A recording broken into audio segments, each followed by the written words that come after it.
Medical experts continue their quest to find a cure for AIDS. But in the meantime, the disease is causing a legal epidemic, one you may find yourself in the middle of before you know it. We talked to attorney Michael Roy Fugler about some of the legal issues you should know. You can't pick up a newspaper or a magazine these days without finding an article on AIDS. Americans are extremely worried about this disease, not only because it's a threat to the general population, but it's also a threat to our civil liberties. Well, I think that the big legal issue is how to control the AIDS epidemic without a wholesale destruction of individual rights.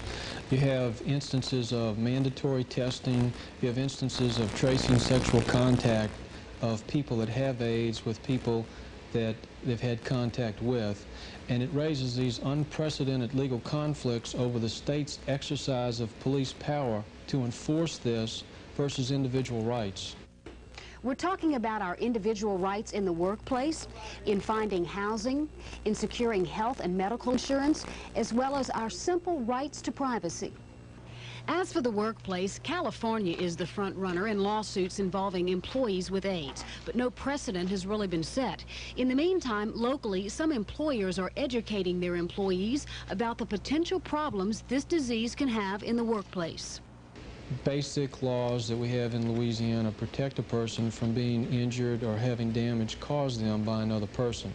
As long as the person in the workplace is allowed to continue in a safe environment which is not causing damage or injury to his co-worker, that's probably going to be the way the law will go.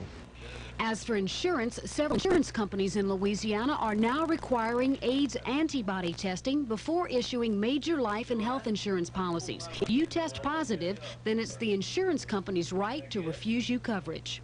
The big issue here is, what about the false positive or the false negative? Because there's no certainty right now with regards to testing. The tests have just recently been promulgated and nobody knows scientifically or legally the accuracy of them.